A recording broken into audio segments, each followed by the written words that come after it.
ìgbà àkọ́kọ́ tí ọmọ mi Kẹ́fìn lọ sílé ẹ̀kọ́ kò padà wálé mọ́ o. Ìròyìn ikú rẹ̀ ni wọ́n fi ránṣẹ́ sí mi. Ìyá kan ló sọ bẹ́ẹ̀. Ọmọ ọdún 15 ni Kẹ́fìn Moses. Pẹ̀lú inú dídùn ló sì ń fi fojú sọ́nà fún ọjọ́ àkọ́kọ́ tí yóò lọ sí ilé ẹ̀kọ́ gíga lẹ́yìn tó parí ẹ̀kọ́ alákọ̀ọ́bẹ̀rẹ̀.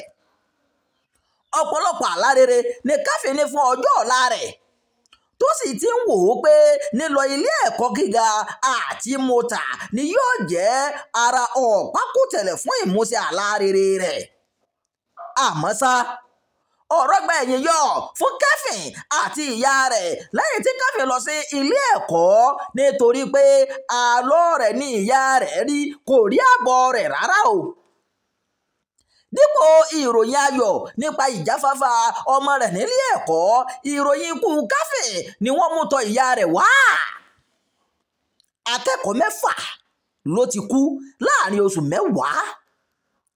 Láàrin oṣù karùn-ún ọdún 2023 sí oṣù kejì ọdún 2024, akẹ́kọ̀ọ́ 10 káàkiri àwọn ilé ẹ̀kọ́ oníléègbé tí àwọn èèyàn ń pè ní boarding school ló ṣàìsí, tí àwọn òbí àti ẹbí wọn sì ń sọ pé okùnfà ikú wọn ó ṣeé dènà.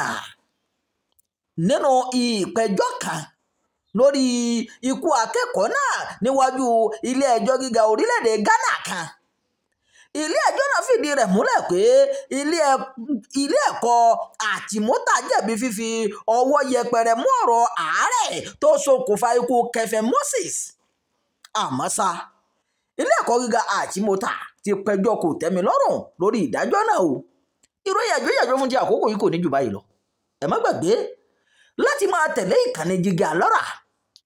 Ẹ máa bá wa pín ká, ẹ máa fi èròǹgbà yín sábàlá àríwísí, ẹ sì kú ojú lọ́nà eré àgbéléwò tó ń bọ̀ lórí ìkànnì yìí, eléyìí tí a pe àkọlé rẹ̀ ní ìlú.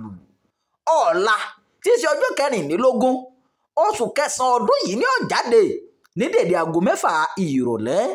Ẹ kú ojú lọ́nà o, ẹ sì kú. Òrìṣà nílùú o,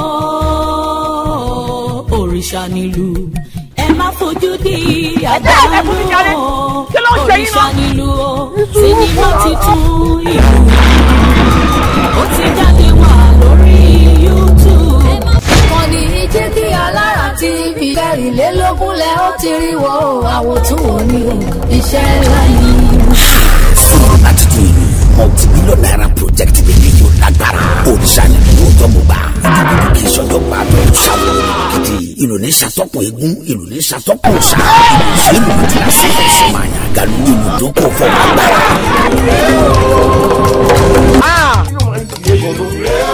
O lè jẹ́ láì ṣépè fún yàn ni. Wọ́n ló dúró lóko. Ọ̀bẹ̀rẹ̀ lóko. Ọ̀bẹ̀rẹ̀ ìdíje àkókò lójútó òkú adébáfún àjùmọ̀lá gànà tí ó dolóko láì bá tán.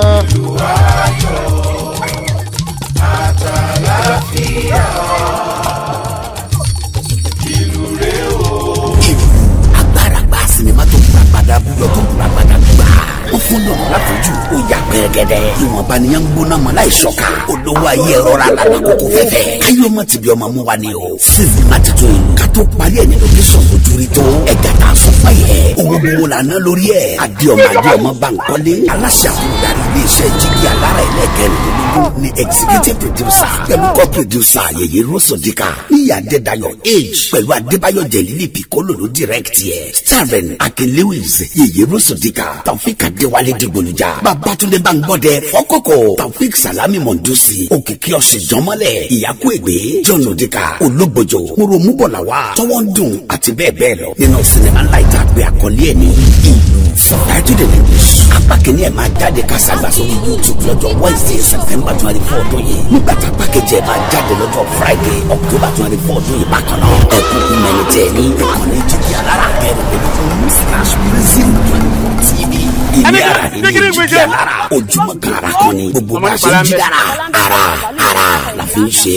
Sinimá tuntun ìlú lélẹ́yìí o. Ẹ subscribe sórí Jígí Alọ́ra 24 kẹrìnrán wò. Iṣẹ́ bàbá iṣẹ́ ni àwòrán tó wò ní ẹgbà bẹ́ẹ̀.